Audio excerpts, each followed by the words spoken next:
સાબરકાંઠામાં આવેલા શ્રી રામકૃષ્ણ સેવા મંડળ સંચાલિત આણંદ આર્ટ્સ કોલેજના રાષ્ટ્રીય સેવા યોજના તથા સમગ્ર કોલેજ પરિવાર આયોજિત સરદાર ધામ યુવા સંગઠન આયોજિત સર્વ સમાજ સંકલિત સરદાર સારે હિન્દ કે સરદાર કથા પોથી યાત્રાનું ઉષ્માભેર સ્વાગત કરવામાં આવ્યું।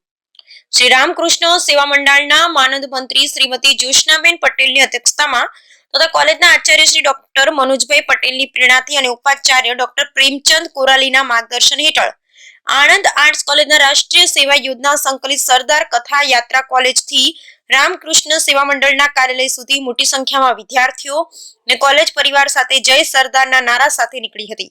ત્યારબાદ સમગ્ર શ્રી રામકૃષ્ણ સેવા મંડળ પરિવારની ઉપસ્થિતિમાં માનદ મંત્રી શ્રીમતી જ્યોત્સનાબેન પટેલ સરદાર કથા પોથી રથનું ઉષ્માભેર સ્વાગત કરી સરદાર પોથીનું પુષ્પહાર અને પુષ્પોથી અર્પણ કરી પૂજન અર્ચન કર્યું હતું।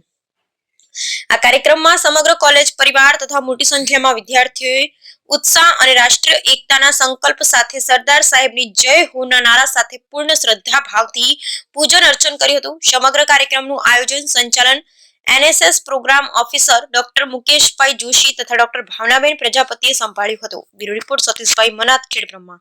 12 વાગ્યા સુધી તો બધા સ્ટુડન્ટ્સ અને બધા ટીચર્સને આવા ખાસ વિનંતી અને પ્રેઝન્ટેશન કરે અને 16, 17, 18 જે કથાનો સમય છે સાંજનો છે તો મેક્સિમમ લેવલમાં બધા કથા સાંભળવા ફર્સ્ટ ટાઈમ પ્રયોગ થઈ રહ્યો છે એટલે સરદાર સાહેબનું જાણવા અને ઘણી વાતો જાણવા માટે સૌ પધારો। તો 3 કલાક દરરોજના 3 દિવસ ફાળવો સરદાર સાહેબના સન્માન। જય સરદાર।